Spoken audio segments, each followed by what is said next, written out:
Les invito, hermanos, a que abran por favor su Biblia en el Evangelio según San Marcos. ¿Qué capítulo vamos?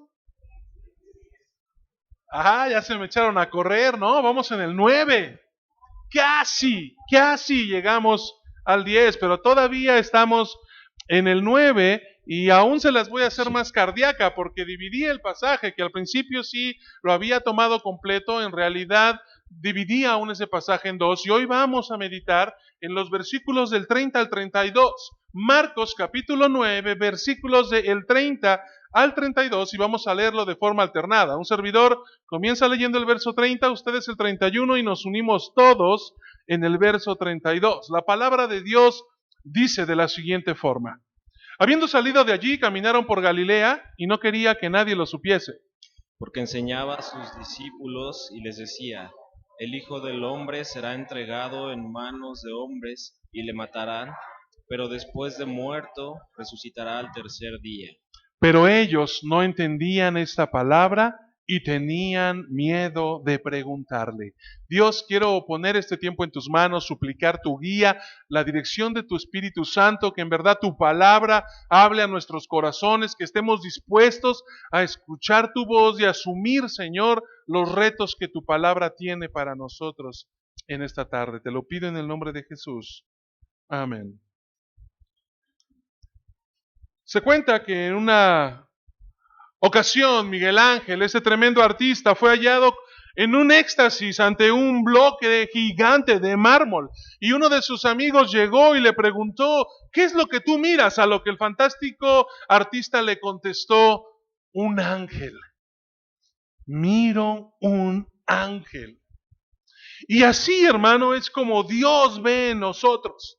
Aún en nuestra condición, aún en nuestro estado caótico y pecaminoso, Dios ve un hijo, un discípulo, y con un mazo y un cincel, el Señor comienza a darle luz a nuestra vida, de tal modo que afloremos este discípulo a la superficie. Nuestra conversión es solo el primer golpe que el Señor da en nuestro corazón. Pero la obra del Espíritu Santo cada día nos llevará a alcanzar el objetivo que el Señor tiene para nuestra vida. Jesús ya había hecho grandes cosas en la vida de los discípulos, pero su obra aún no había terminado. Su obra seguía en progreso. Jesús sabía que aún había mucho que enseñarles. Jesús sabía que había mucho con lo que ellos tenían que batallar, pero conociendo los resultados futuros, nosotros sabemos que al final los discípulos, aunque lentamente, avanzaron, fueron aprendiendo, dando fruto de una manera tan linda que gracias a su ministerio es que ustedes y yo podemos hoy en día estar aquí. Yo no sé si usted lo ha pensado, pero estos discípulos que tanto trabajo les costó entender lo que el Señor les estaba enseñando, al final lo hicieron. Y yo no sé si usted en algún momento pueda dar gracias a Dios por ello, pero ni usted ni yo conocimos a ninguno de ellos. Vivimos en épocas totalmente diferentes, lejos por distancia, por tiempo, por años. Sin embargo, nosotros sí podemos saber que fue gracias a su responsabilidad, a su compromiso, a su crecimiento en la fe, que hoy estamos aquí.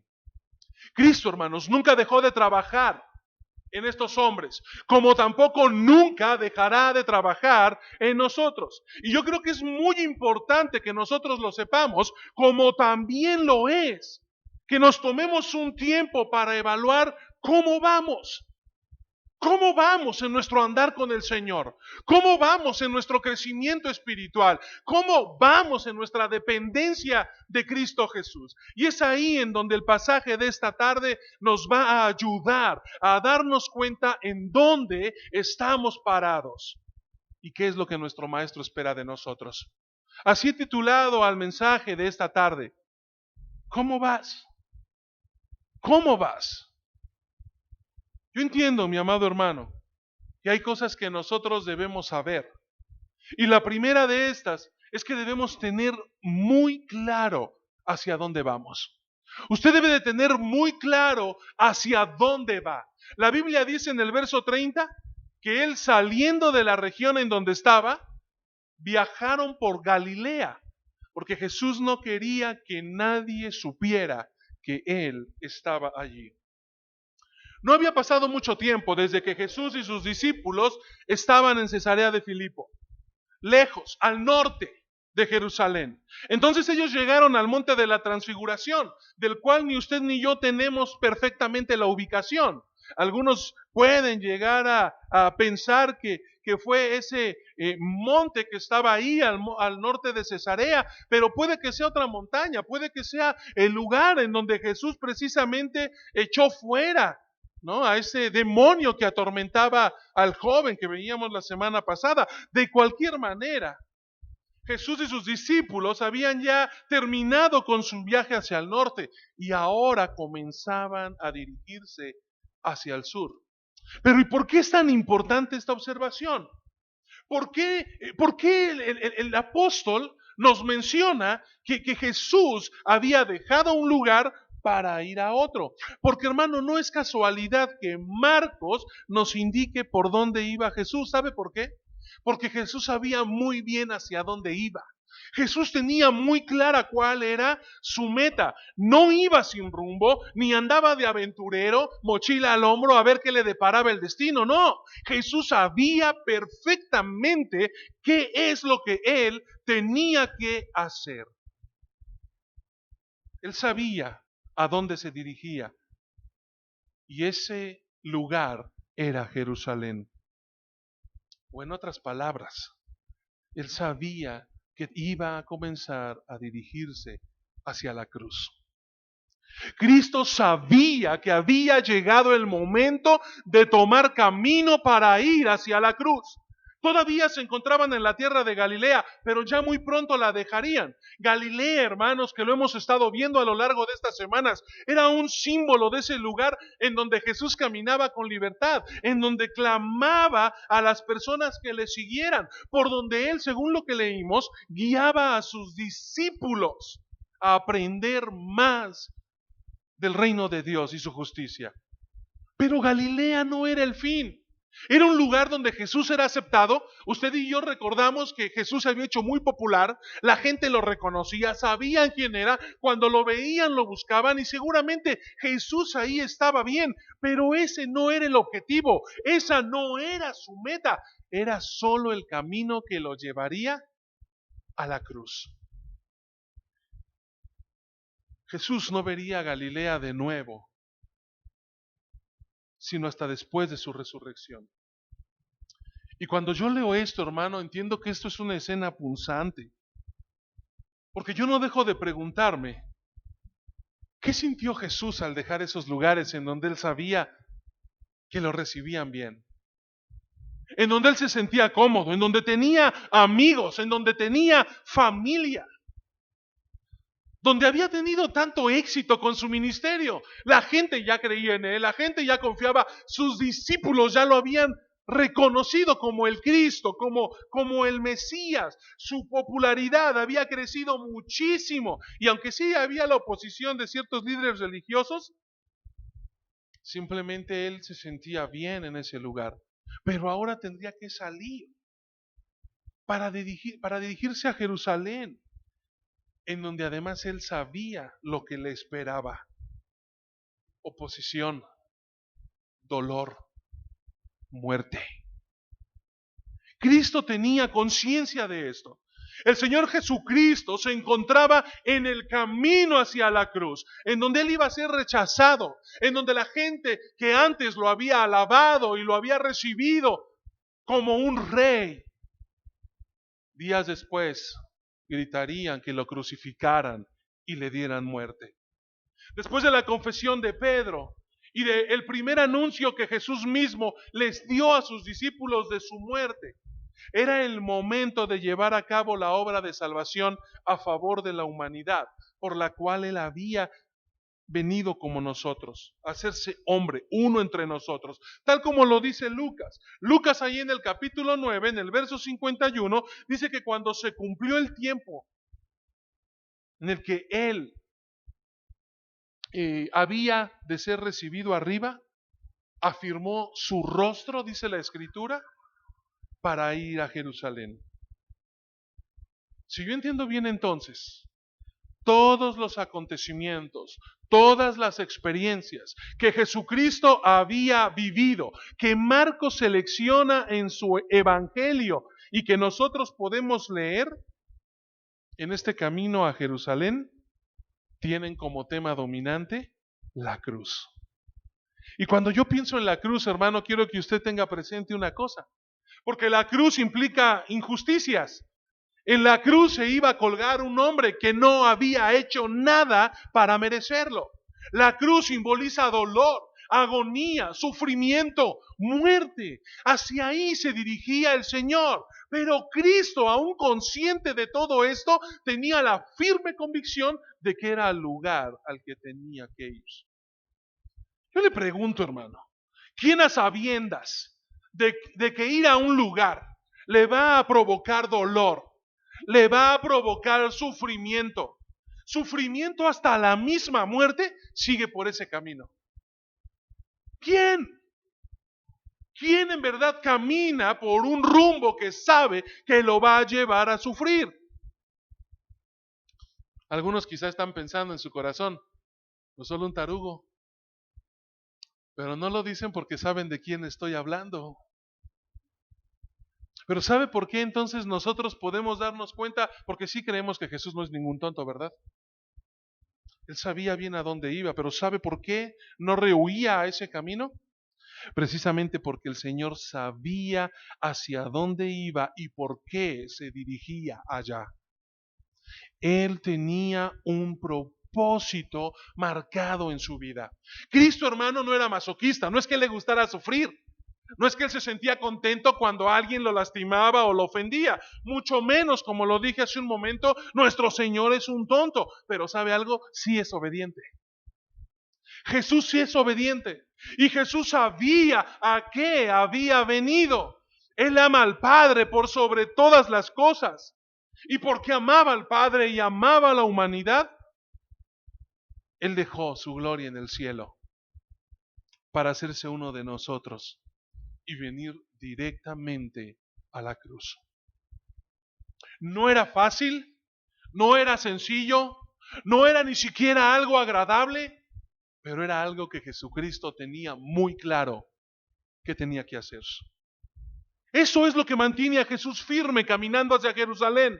Su amor, hermano, su obediencia a Dios. ¿Sabe qué es lo único que a usted y a mí nos va a mantener firmes en nuestro andar en este mundo?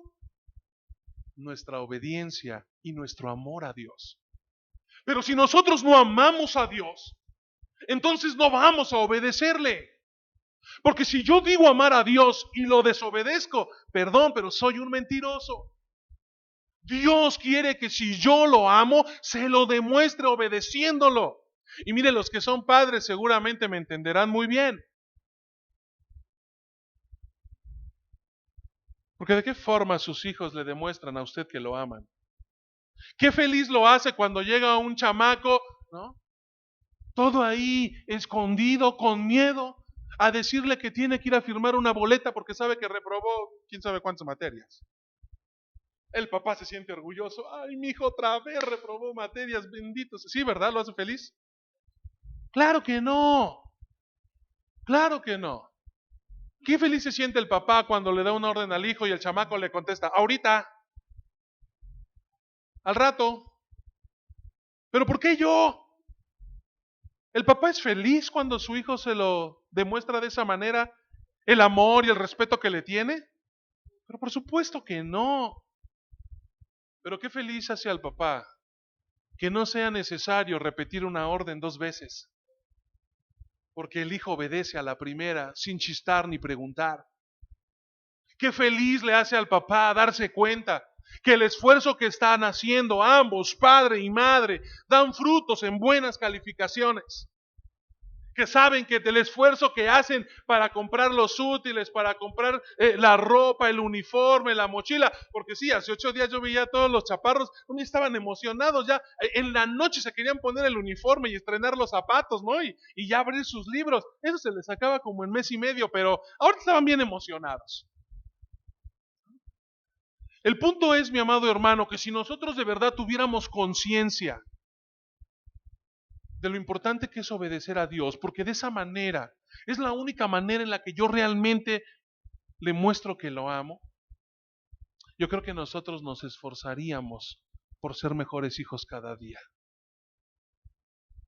Cristo lo tenía muy claro. Tu amor, mi amado hermano, y obediencia al Señor es lo único que te va a mantener firme en tu caminar por este mundo. ¿Habrá alguno entre los que está acá que nunca tiene problemas? Levante su mano. Sí, yo tendría que ir a consejería con él porque tengo un montón de problemas y muchas necesidades y situaciones difíciles, porque ese es el mundo en el que nosotros caminamos. Yo estoy con muchos jóvenes, es cierto, es mucho más fácil, es mucho más divertido no estar comprometido con Dios. Porque todos allá afuera nos demuestran que tomar es lo de hoy, que tener relaciones sexuales antes de casarme es natural, mi cuerpo me lo exige. Que hablar como cartonero, yo ayer escuchaba sacando unas copias a unos chicos de ahí de CCH Azcapotzalco, hablar entre ellos. Qué bueno que tú ya estás en la universidad. Pero de verdad, hermanos, a punto estuve de decirle a una de las chicas, ¿y con esa boquita le dices a tu mamá que la quieres? Y no es que uno se espante, mire, yo también me la sé, pero desde hace mucho tiempo.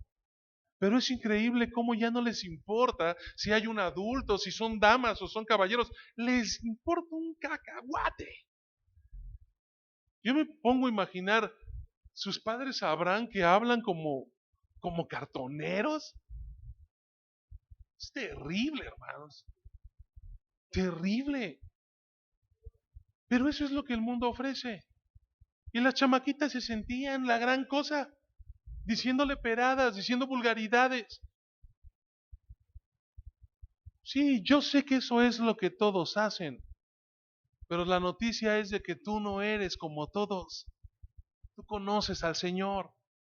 Y si tú amas a Dios, Dios espera que le obedezcas y que así se lo demuestres. Es que es imposible, pastor. O sea, todos mis cuates lo hacen. Entonces, ¿qué? ¿Me quedo encerrado en el cuarto? Yo no estoy diciendo eso. Lo que sí estoy diciendo es de que tú tienes que dar signos de que eres distinto, de obediencia. De eso es de lo que se trata, de ser diferentes. Y no otra vez porque es nuestro dogma, religión, mi iglesia me lo prohíbe. Es porque lo que Dios ha hecho en mi vida me lleva a vivir de un modo diferente.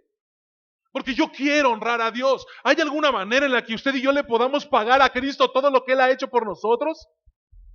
La única forma en la que yo puedo expresar mi amor y gratitud es obedeciéndole, hermano.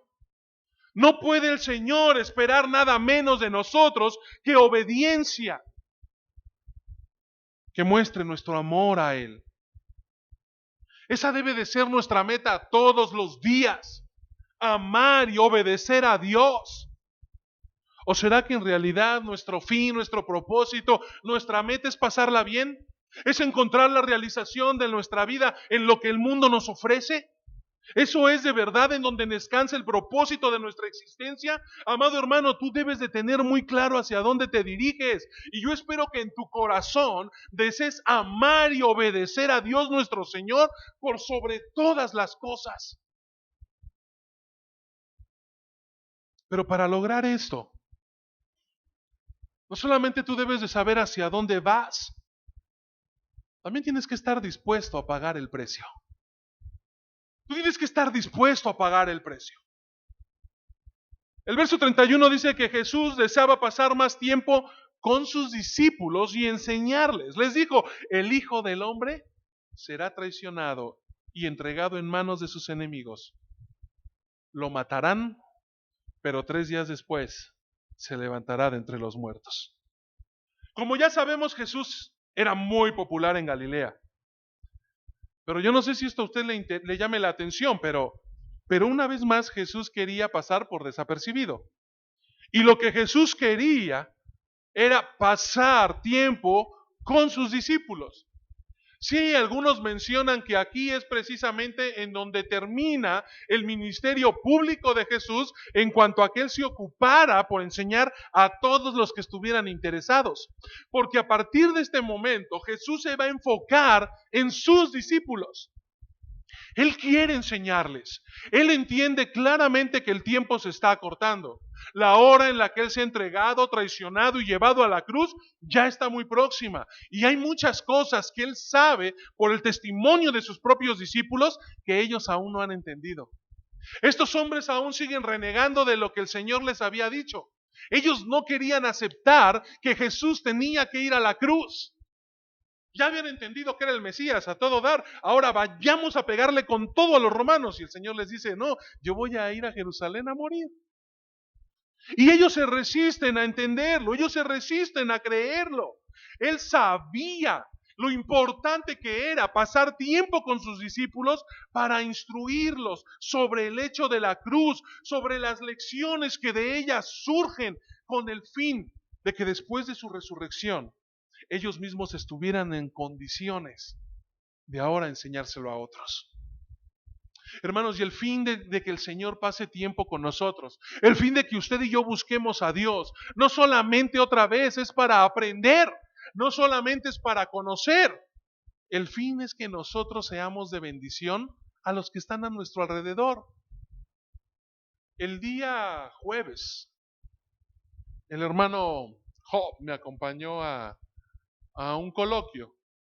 Hubo un tema en la iglesia metodista de Gante, ahí en el centro de la ciudad, en donde se expusieron temas alrededor de la persona de Martín Lutero, pues se cumplen 500 años de la traducción que Lutero hizo de la Biblia, ¿no? De la Vulgata o de latín al alemán.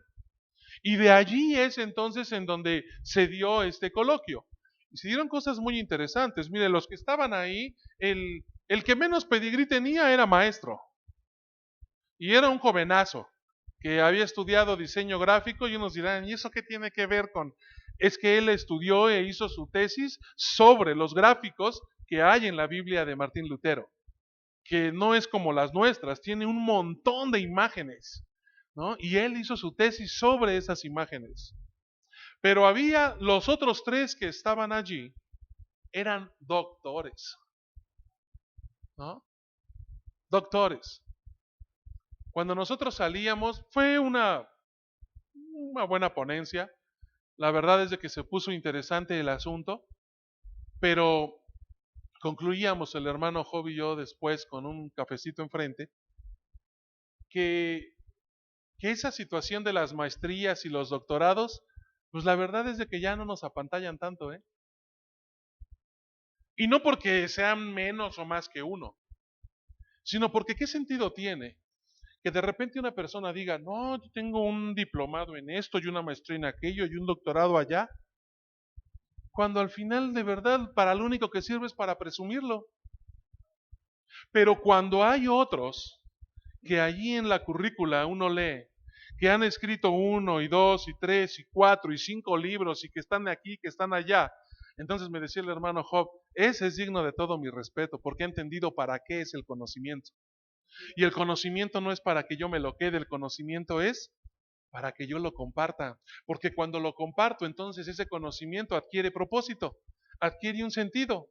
¿Qué caso tiene que yo me la sepa de todas y simplemente no soy capaz de compartirlo? Aquí lo he repetido 1000 veces, hasta al gorro lo sé de tener. Dios nos bendice para ser de bendición a otros. Eso es lo que Dios quiere. No me bendice por guapo, por capaz o por obediente. Dios me bendice para que yo pueda ser de bendición a otros. Aquí no aplica eso de que primero mis dientes.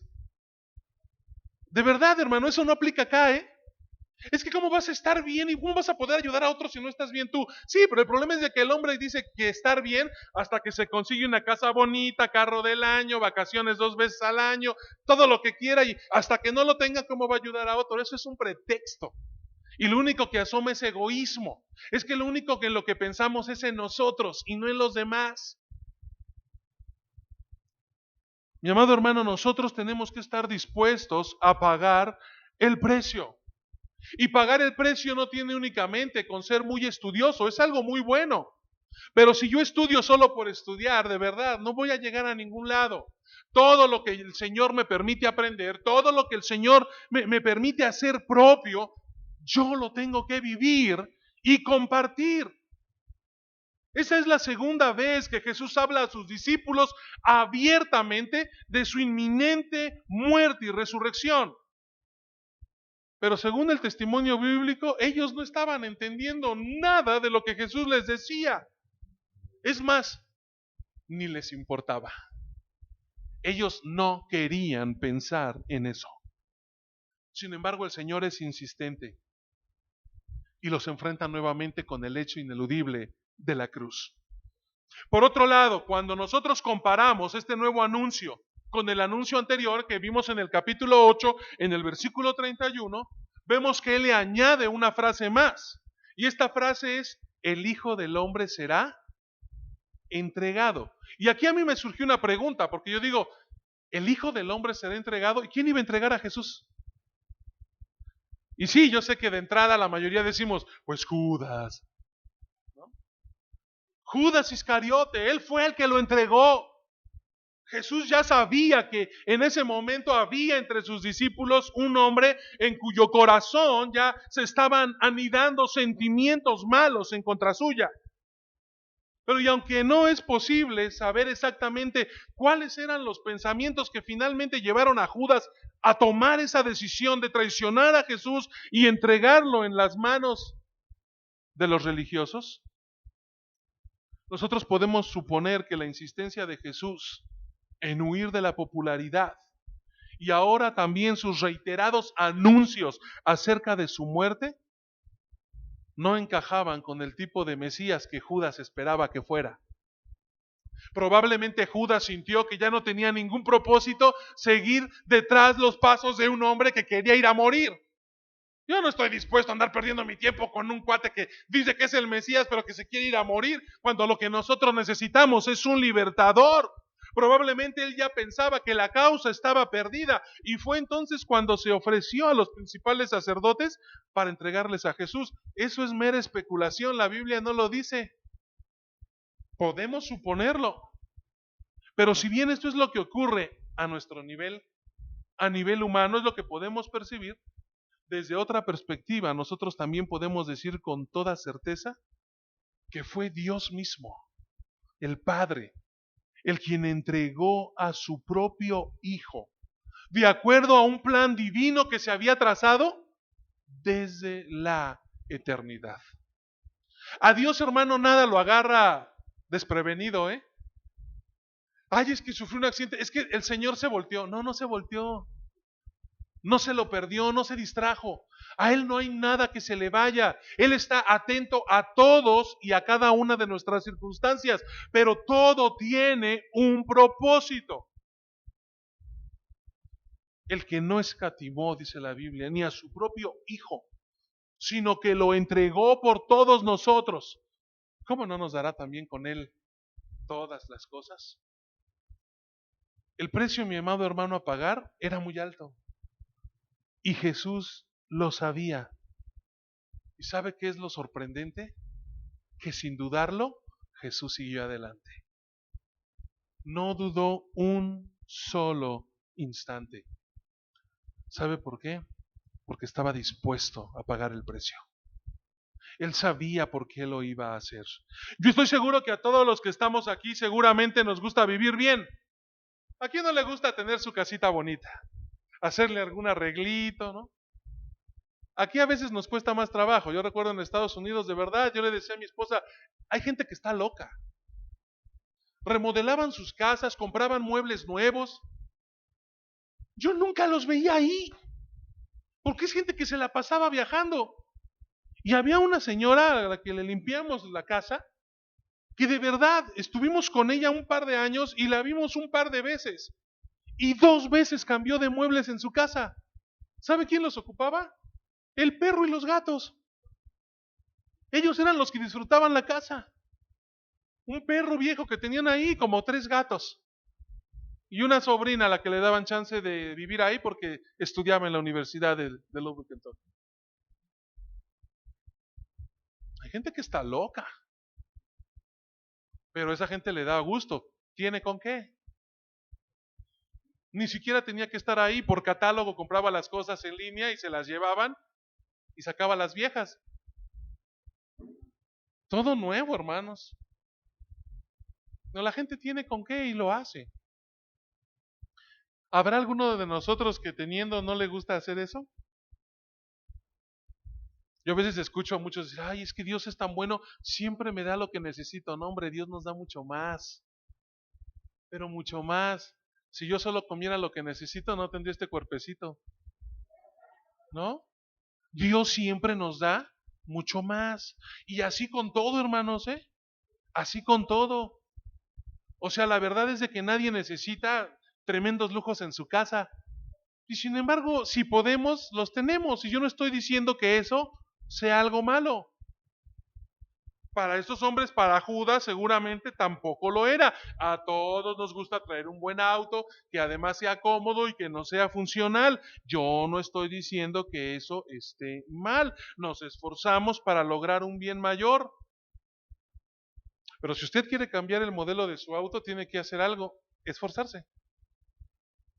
Mire, por más que usted se ponga a orar y diga, es que yo confío en Dios y me va a caer una camioneta, no, del cielo no le va a caer nada, hermano. Nada. Porque el Señor no es genio de la lámpara maravillosa. Si yo quiero algo, necesito esforzarme para conseguirlo. Y al final ni siquiera puedo decir, ay, gracias a mi esfuerzo, al sudor de mi frente, ¿ves este pechito? Pues he esforzado. Pues no, porque a final de cuentas, si el Señor no me concediera salud, ¿cómo trabajo? Si Él no me diera vida, ¿cómo lo consigo? Si no me diera la capacidad, ¿cómo lo hago? Dios, mi amado hermano, es el que tiene el control de todo, pero requiere que nosotros nos esforcemos. Debemos estar dispuestos a pagar el precio. Todo lo que vale la pena requiere esfuerzo. Mi papá me lo decía, hijo, si todo lo que vale la pena fuera sencillo, pues cualquiera lo tendría. Tienes que esforzarte si quieres conseguir algo. Mire, tenemos que olvidarnos de esa cultura de microondas que nos han vendido bien. Lo queremos todo instantáneo, rápido y facilito. Échale agua y ya tienes una comida altamente, no es cierto. Sí vas a comer y te vas a satisfacer, pero de eso que sea nutritiva y que sea lo mejor que puedas comer, es mentira. Hay gente que se ha hecho millonaria porque habemos otros que les creemos que tomando una pastillita te vas a poner guapo, ¿no? Y vas a bajar de peso y se te va a marcar una cosa aquí en el estómago y medio rara. No, eso no funciona así. ¿Quieres tener cuadritos en el abdomen? Tienes que comer sanamente y hacer mucho ejercicio. No hay de otra. No hay de otra. Tienes que hacer sacrificios. Ay, es que mire, ese cuate está bien dado. Sí, pero no es gratis. Yo le comentaba a una hermana en la semana, a veces con los muchachos me dicen, ay, mire ese viejito en el carrazo, qué ridículo, debería traerlo yo. Pues cuando trabajes todo lo que él ya trabajó, te lo vas a poder comprar. Sí, pues ese viejito no es por guapo, ¿no? Ya le camelló toda la vida y probablemente ya a cierta edad, pues trae un carrazo. Requiere esfuerzo. Hermanos, nosotros tenemos que esforzarnos. Nada en esta vida es instantáneo. Siempre hay un precio a pagar y en nuestra vida espiritual no es la excepción. ¿Usted quiere alcanzar madurez espiritual? ¿Usted de verdad quiere llegar a obedecer y amar a Dios por sobre todas las cosas? Tiene que esforzarse. Tiene que esforzarse. Yo lo he repetido aquí quizá también hasta el cansancio. Lo más difícil en la vida del creyente no es venir el domingo a la iglesia, no es venir entre semana algún día a ver en qué ayudamos o hacemos, ni siquiera es tener un ministerio al frente. Lo más difícil que usted y yo enfrentamos en nuestra vida cristiana es guardar nuestra comunión con Cristo Jesús todos los días. todos los días. Por eso la gente que dice que no necesita venir a la iglesia porque ella y Dios, es mentira. Porque si no puedes hacer lo más fácil, que es pararte un día para venir a la iglesia, menos vas a apartar todos los días una disciplina de leer la escritura y orar. No lo vas a hacer, de veras, y me digan lo que sean, yo se las juego. Así como a unos que les aposté para la América y no les sacaron, así se las juego. No digo nombres para que no te ofendas. Se los juego, hermanos, porque eso es verdad. Yo algún día le pregunté al hermano Juan Germán Ortiz, algunos de ustedes lo conocen, y charlando con él yo le decía, hermano, en la experiencia ministerial que usted tiene, ¿qué es lo más duro con lo que se ha enfrentado? ¿Qué es lo que más trabajo le cuesta? Y él me decía, mira, Saraf, déjame, te digo, ¿no? Porque se habla el hermano, lo que más trabajo me ha costado y con lo que lucho todos los días es con guardar mi comunión con el Señor. Y cuando yo lo escuchaba, de verdad uno dice, ¿usted? O sea, el brother es tremendo predicador, hermanos. Es un pastor no de un día ni de dos. Algunos dicen, ay, empezó bien joven. Hermanos, tendré 15, 16, 17 años en esto. El brother tiene una vida y se mantiene fiel. Y escuchar de un hombre de esa estatura decir, ¿sabes con qué le sigo batallando todos los días? Con apartar un tiempo para orar y para leer las escrituras. Wow. Porque eso requiere esfuerzo, hermano, disciplina. Eso es lo único que transforma nuestro corazón. Mire, si venimos el domingo a la iglesia y uno hace su chamba, pues igual y usted puede salir de aquí diciendo, ay, qué bonito, me sentí bien, pastor, gracias, qué palabra. Pero si mañana eso se queda ahí, mire, ya se le olvidó porque en el trabajo va a empezar un montón de cosas. Los chavos, está la novia, el novio. Ah, no, nuestros jóvenes no tienen novios, ¿verdad? Todos son hasta el matrimonio, pero la escuela, las tareas, los profes, así, todo el mundo. ¿Sabe cuánto le duró el gusto y la paz del sermón del domingo? Usted necesita alimentarse todos los días, porque eso es lo único que le va a hacer crecer, que le va a alimentar. Qué bueno que haya maestros, qué bueno que haya predicadores. Ninguno de ellos sustituye nuestra necesidad de escuchar todos los días la voz de nuestro Señor. Es que pastor, no cambio. ¿Y cómo va a cambiar si no hace nada por hacerlo? Es que yo estoy demasiado grande ya, perro viejo no aprende truco nuevo. Sí. ¿En dónde dice eso? Eso lo dijo algún tarugo que quería agarrarlo como excusa para no dejar que Dios obrara en su corazón. Pero la Biblia dice que perros viejos sí aprendemos trucos nuevos. Porque de modo que el que está en Cristo, nueva criatura es. Se trata de disciplina, hermano.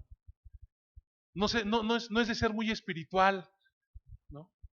Algunos piensan que con aprendernos 2, 3 palabritas ahí domingueras y que apantalle, ¿no? Oiga, pastor, ¿y usted qué piensa de la kenosis de Cristo? Ay, en la torre, ¿no? No, hermano, o sea, eso no importa para nada. Nuestra relación con Cristo se ve en la manera en la que hablamos, en la manera en que reaccionamos, en cómo servimos a los demás, en nuestro estilo de vida, en las cosas cotidianas. Ahí es donde se ve el señorío de Cristo. Ahí es en donde nosotros nos damos cuenta si de verdad estamos pasando tiempo con nuestro Señor. Si de verdad nos estamos esforzando. ¿Ya sabe, mi amado hermano, a dónde va? Tiene que esforzarse por llegar. Dios no promete una batalla fácil, pero sí promete una victoria segura. Esas son las promesas que Él nos ha dado. Esfuérzate, hermano, dale a Dios siempre lo mejor. Dale a Dios lo mejor de ti y Él se va a encargar de aquellas cosas que para nosotros son imposibles. Pero debemos de tener presente el valor de esforzarnos. Y esto me lleva a un tercer principio que es igual de importante. Debes de tener muy claro hacia dónde vas, debes de estar dispuesto a pagar el precio, pero también en tercer lugar debes estar dispuesto a aceptar la voluntad de Dios. La Biblia dice que ellos no entendieron lo que quería decir y sin embargo tenían miedo de preguntarle. O sea, los discípulos eran tarugos y miedosos. No, así de simple. Allá lo dice ese versículo, no lo digo yo. Ellos no entendieron lo que quería decir y sin embargo tenían miedo de preguntarles. Los discípulos no entendían cómo es que Jesús iba a ser entregado en manos de hombres para encontrar la muerte. Durante meses, estos discípulos habían visto a Jesús enfrentarse contra las fuerzas más hostiles de los demonios, sin que los demonios pudieran hacerle ni siquiera cosquillas. Los discípulos habían sido testigos de cómo él había llevado ese poder que él tenía para controlar incluso la naturaleza. Porque cuando él hablaba a la naturaleza, obedecía y las tormentas se aplacaban. Ellos habían sido testigos del poder de Dios. ¿Cómo iban a poder unos débiles hombres llevarlo a la muerte cuando ni una legión de demonios habían podido hacerle frente? Oiga, para los discípulos aquello de que iba a ser entregado en manos de hombres implicaba debilidad e impotencia. Y hasta este momento Jesús no poseía ninguna de estas dos cosas. Ni era débil y tenía mucho poder. El Señor podía hacer las cosas. Es como si yo de repente les estuviera diciendo que el Señor iba a ser incapaz en algún momento de ver por sí mismo, de salvarse a sí mismo. Y todo esto, mi amado hermano, no encajaba en lo que los discípulos estaban acostumbrados a ver de Jesús, mucho menos con el concepto que ellos tenían del Mesías. Simplemente no encajaba. Esto era totalmente diferente. Ningún hombre había podido hacerle ningún daño a Jesús si él mismo no lo hubiera permitido, ¿no es cierto? Y lo leemos porque la Biblia también nos lo enseña. Ustedes recuerdan ese momento cuando Judas, acompañado por una compañía de soldados, llegan hasta donde está Jesús con un montón de alguaciles y sacerdotes de los fariseos a prenderlo. Yo no sé si estos venían hasta así, ¿no? Sigilosos, como si no. Y el Señor ya les había dicho a sus discípulos, ya despiértense, porque ni siquiera estaban orando. Soy feliz, estaban dormidos. Ya levántense, que el tiempo ha llegado. Él sabía que venían por él. Y cuando vienen por él, hace falta solamente que el Señor dijera dos palabras. ¿Se acuerdan? Jesús contesta, yo soy. Y cuando él dice yo soy, sopas. Judas y los que venían con él al suelo. ¿Y qué hizo Jesús? Solo hablar. Hermanos, ese era el poder que tenía Cristo. Nadie hubiera podido capturarlo y prenderlo si él no lo hubiera decidido. Eso a mí me recuerda una verdad completa, complementaria a lo que antes habíamos dicho. Hace un momento yo mencioné que el Padre entregó a su Hijo, pero hermano, hay una verdad aquí hermosa porque el Hijo se entregó a sí mismo por amor al Padre y por amor a nosotros, para salvar y restaurar a los pecadores, para que pudiéramos cumplir con el propósito por el cual fuimos creados. La cuestión fundamental, hermano, es que Cristo sabía perfectamente qué tipo de reino era el que Él quería imponer, implantar. Ese reino era en base a su poder absoluto, pero nunca llegaría a cambiar el corazón del hombre en base a la fuerza. Ocurriría lo que podría pasar o pasa en muchas dictaduras a lo largo de nuestro planeta Tierra. Hay gente que tiene oprimida al pueblo y la gente los obedece. Cuando dieron una orden la cumple, pero no es porque lo amen, no es porque lo respeten, es porque le tienen miedo. El mismo pueblo de Israel estaba sometido. ¿Y por qué pagaban impuestos? ¿Estaban convencidos que era lo que les convenía? No, es porque si no lo hacían, los iban a matar, los iban a encarcelar. Tenían simplemente que hacerlos. Ese no era el camino para reconciliar al hombre con Dios. Ese no era el camino para cambiar el corazón del hombre que se había rebelado ante la santidad de Dios. El camino, hermanos, era la devoción y el amor a Dios. El reino del que Cristo había venido a instaurar en el corazón de los hombres no se podía implantar en el poder, sino en el increíble amor de un Dios todopoderoso que era capaz de entregar a su propio Hijo para salvar a los pecadores y reconciliarnos con Él. En este mundo, hermanos, al que se idolatra el poder, el anuncio que Jesús hizo de su muerte era incomprensible para los discípulos. En este mundo en donde lo que siempre queremos es estudia más para que seas tú el que mandes y no te manden. Esfuérzate para que seas tú el que lleve la vara y no al que azoten, ¿no? El Señor simplemente muestra algo totalmente diferente. Ese era el plan de Dios. Esa era su voluntad.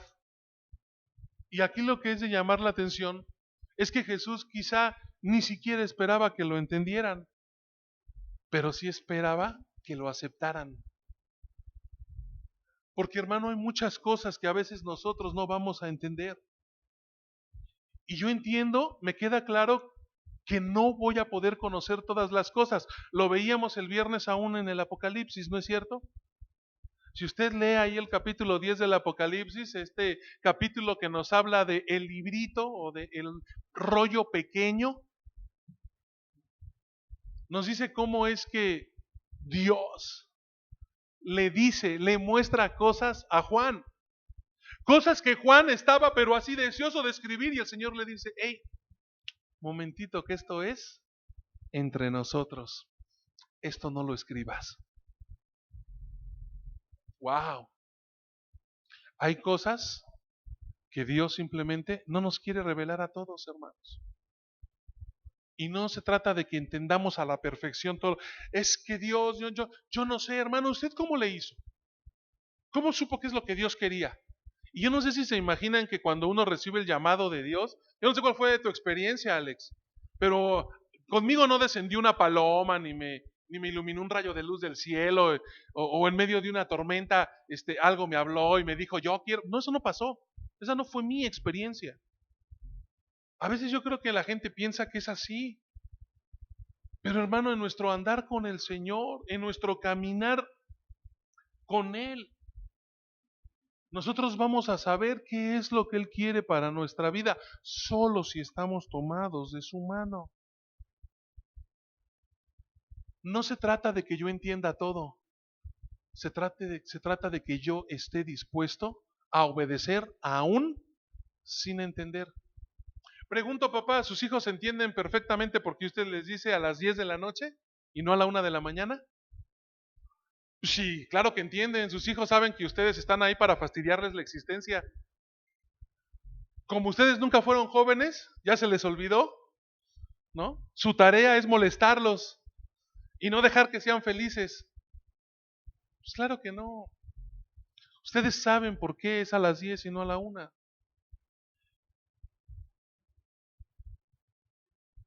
Es que, y ahí se ponen bien bíblicos nuestros hijos, ¿no? Entonces, ¿en quién confías, mamá? ¿No? ¿No que Dios nos cuida en todos lados? Si Dios no duerme, a las 3 de la mañana sigue conmigo, ¿no? Sí, se nos ponen bíblicos los chavos, ¿no? Pero mi amado hermano, aquí nosotros tenemos que entender, tenemos que aceptar las cosas que incluso no entendamos. Si papá dice que no, es por algo. Y ya, lo que Dios espera de mí es obediencia. Se los digo a los papás que tienen hijos chicos y yo sé que ya los traigo a gorro. Pero yo a veces insisto, veo a los papás hablando con los chiquitos ahí explicándoles y queriéndolos hacer razonar. Espérate, o sea, lo único que tu chamaco tiene que entender es que si tú dices no es no y si le dices ahí, ya, te tiene que obedecer. O sea, el chavito no lo tienes que convencer filosóficamente de que por qué y que si el planeta salió y que no, eso no importa. Lo único que al chamaco le debe de interesar y lo único por lo que se debe de enterar es que cuando tú das una orden esperas que se cumpla. Así de fácil, así de sencillo.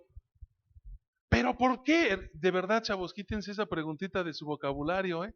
Cuestiónense otras cosas, pero a papá y a mamá, si les dan una orden, es porque hay una razón. Y ustedes no tienen que entenderlo, simplemente tienen que obedecer. Con Dios pasa exactamente lo mismo. Pero usted ha dicho que Dios está en todos lados, Él es omnipresente, ¿no? Pues, ¿para qué quiere que venga a la iglesia? Pues porque la Biblia dice que no dejemos de congregarnos como algunos tienen por costumbre. Eso es lo que el Señor dice, no lo digo yo. Y una orden simplemente se obedece. El evangelista nos dice también que tenían miedo de preguntarle y seguramente es porque yo ni siquiera pienso que no habían entendido. Yo en realidad me gusta pensar porque sí eran tarugos, pero no tanto, hermanos. Y era la segunda vez que el Señor se los estaba diciendo. Y digo esto porque yo soy tarugo, pero no tanto. O sea, no me gusta verme reflejado allí. Pero lo que sí me queda claro y me gusta pensar es que ellos, aún habiendo entendido lo que Jesús les estaba diciendo, no les gustaba pensar en eso. Ellos no querían aceptar la realidad. Ellos simplemente querían evadirlo. Es como cuando una persona va al médico, ¿no? Y le dan el diagnóstico. Y aunque no entiende bien todo lo que les está explicando, pues sospecha que no son buenas noticias. Y entonces mejor le dicen, no, ya párale. No, mire, es que usted tiene, no me importa, no necesito saber más. Y llegan a la casa y ¿qué tienes? Nada, me estoy bien. ¿Qué tienes? ¿Quién sabe? Ni le entendí. Pero te hubiera explicado, no, ¿para qué? Yo así me siento bien, mira ya, no pasa nada. Estoy bien.